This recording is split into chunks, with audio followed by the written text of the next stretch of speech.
حضرت بلال حبشی کی آنکھوں میں آنسو رو رو کے بتلاتے ہیں. فرمایا سیدہ طیبہ طاہرہ حضرت فاطمہ زہرا. میرے حبیب نے پتہ کیا فرمایا؟ فرمایا جس نے فاطمہ کو راضی کیا اس نے تو مجھے راضی کیا. حضرت سیدنا بلال حبشی فرماتے میں نے چکی پیسی اور میں تمہیں کیا بتاؤں، میرے محبوب کی بیٹی نے مجھے بڑی ہی دعائیں دی ہیں. انہوں نے مجھ پر بڑا ہی اظہار محبت فرمایا ہے. فرمایا میں آذان سے لے کر جماعت تک لوگ تسبیحاں رولتے ہیں، لوگ قرآن کی آیات کی تلاوت کرتے ہیں. آذان سے لے کر جماعت تک لوگ مختلف قسم کے اذکار میں مشغول ہوتے ہیں. فرمایا میرا ذکر سنو، میری تلاوت سنو، میرا وظیفہ سنو. میں آذان سے لے کر جماعت تک محمد عربی کی بیٹی کی خدمت کرنے چلا جاتا ہوں. رسول پاک صلی اللہ علیہ وسلم کی شہزادی کی چکی پیس کے آیا. حضرت بلال نے اس انداز میں بدر کی جنگ لگ گئی، بدر کا مارکا. حضرت بلال کے ہاتھ میں تلوار ہے. کہا میں لڑوں گا، پورا جہاد کروں گا. امیہ بن خلف جو بڑا مارا کرتا تھا نا، وہ دوڑ رہا تھا اپنے بیٹے کو لے کے. آگے کچھ صحابہ کھڑے تھے، وہ قریب سے گزرنے لگا. حضرت بلال نے فرمایا ذرا پکڑنا امیہ کو، یہ مجھے مارا کرتا تھا، ذرا پکڑنا، نہ جانے نہ دینا. امیہ کو صحابہ نے روکا. حضرت عبد الرحمن ابن عوف نے پکڑ کے ایک زور سے گھونسا مارا، ادھر جا کے گرا. حضرت بلال تلوار لے کے کھڑے ہیں امیہ کے سر پہ. کہا امیہ میں تجھے نہیں کہا کرتا تھا اللہ میرے مصطفیٰ کو بڑی عزتیں عطا فرمائے گا؟ میں تجھے نہیں کہا کرتا تھا کہ خدا ہمیں غلبہ دے گا؟ هو الذی ارسل رسولہ بالہدی ودین الحق لیظہرہ علی الدین کلہ. میں نہ کہا کرتا تھا کہ اللہ اس دین کو ہر دین پہ غلبہ دے گا، پر میں دیکھ اللہ نے ہمیں عزت دے دی، دیکھ تو ذلیل کر دیا گیا. حضرت بلال نے مارا، گردن اڑا دی. حضرت ابوبکر صدیق پیچھے دیکھ رہے تھے، دوڑے ہوئے آئے. کہا بلال مبارک ہو، بلال مبارک ہو، آج تو تیرے سارے بدلے پورے ہو گئے. حضرت بلال نے سجدہ شکر ادا کیا. میرے دوستو بڑی باتیں ہیں جناب بلال کی کرنے والی. یہ وقت ساتھ نہیں نہ دیتا کسی کا، یہ رک جاتا ہے، یہ کہتا ہے کہ بس اب رک جاؤ، وقت ہو گیا آگے گزرنے کا. حضرت بلال حبشی رضی اللہ تعالیٰ عنہ رسول پاک کا وصال ہوا نا، حضرت بلال نے منہ سے لفظ ہی کوئی نہیں ادا کیا. کسی نے اپنا دکھڑا کسی انداز میں سنا لے. حضرت عمر نے کہا، جس نے کہا حضور وصال کر کے گردن اڑا دوں گا. حضرت عثمان غنی نے کہا خبردار کوئی مجھے آ کے نہ بتائے کہ مصطفیٰ وصال کر گئے.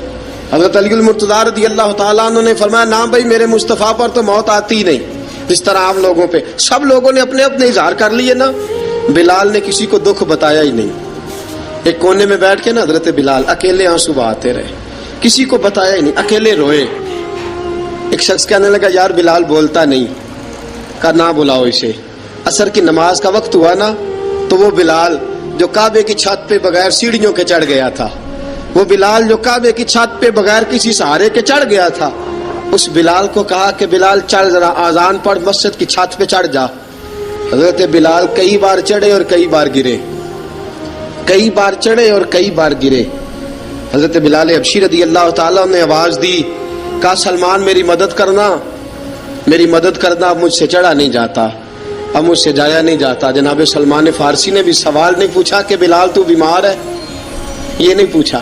حضرت بلال کو 2-4 صحابہ نے اٹھایا، چھت پہ پہنچایا. بلال نے اذان شروع کی. جب کہا نا اللہ اکبر اللہ اکبر، وہ آواز جس میں بڑا سوز ہوتا تھا، بڑی درد، بڑی بلندی ہوتی تھی، بڑا جوش خروش ہوتا تھا، آج وہ آواز دب گئی. جب بلال نے کہا نا اشہد ان لا الہ الا اللہ، حضرت بلال رضی اللہ تعالیٰ عنہ نے تھوڑی دیر روک کے سانس لیا. جب کہا نا اشہد ان محمد الرسول اللہ، جو سارے چپ کھڑے تھے نا ان میں سے ایک بابا رو پڑا، جس کا نام ابو بکر صدیق تھا. جب حضرت ابو بکر صدیق کی آنکھ میں آنسو آیا تو حضرت بلال چھت کے اوپر زمین پہ گرے، زمین پہ گرے اور کہا ابو بکر یہ ڈیوٹی کسی اور کی لگا دے، یہ ڈیوٹی کسی اور کی لگا دے، اب میری روح اجازت نہیں دیتی، مصطفیٰ کریم کے بعد مجھ سے اذان نہیں پڑھی جائے گی. آپ نے واقعہ سن رکھا ہے کہ ایک بار صحابہ نے بلایا، دوبارہ آئے، حضور خواب میں ملے. کہا بلال تو آتا کیوں نہیں؟ بلال چھوڑ کے چلے گئے تھے. فرمایا اب میرا یہاں دل نہیں لگتا. ملک شام کے شہر حلب میں چلے گئے تھے، چھوڑ دیا تھا مدینہ منورہ. اب میری نگاہوں میں جچتا نہیں کوئی، جیسے میرے محبوب ہیں ایسا نہیں کوئی. حضور خواب میں ملے، آئے مدینے. حضرت بلال آخری بار، لوگوں نے کہا اذان پڑھو. کہا مجھے وہ اذان بھول ہی گئی ہے جو مجھے مصطفیٰ کریم کے زمانے میں پڑھا کرتا تھا، مجھ سے نہیں پڑھی جاتی، نہ مجھے کہو، میں کیسے پڑھوں؟ امام حسن اور حسین نے آ کے دامن تھاما نا تو کہا بیٹا میں تمہاری نانی کا بھی نوکر رہا ہوں، میں تمہاری ماں کی چکی بھی پیستا رہا ہوں، مجھ سے کوئی فرمائش نہ کر ڈالنا، میں نے نوکری کی ہے اور مجھے اگر اللہ نے توفیق دی تو میں تمہارے بچوں کے پیر بھی دھویا کروں گا۔ لیکن امام حسن رضی اللہ تعالیٰ عنہ نے فرمایا بلال ایک بار تو اذان سنانی پڑے گی۔ سنائی بلال نے اذان۔ کوئی گھر مدینے میں ایسا نہیں تھا جہاں سے رونے کی آواز نہ آئی ہو۔ حضرت عمر فاروق رضی اللہ تعالیٰ عنہ اپنے زمانے میں شام گئے تو جناب بلال حبشی رضی اللہ تعالیٰ عنہ سے کہا کہ اذان پڑھو۔ حضرت بلال نے فرمایا میں پڑھ ہی نہیں سکتا۔ بڑی ہمت کے بعد اذان پڑھی اور جناب بلال نے کہا تم اگر روئے نہ تو میں اذان پڑھوں گا۔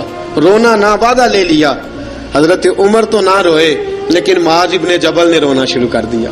جب معاذ ابن جبل روئے تو پھر عمر بھی روئے، جب عمر روئے تو پھر بلال بھی روئے۔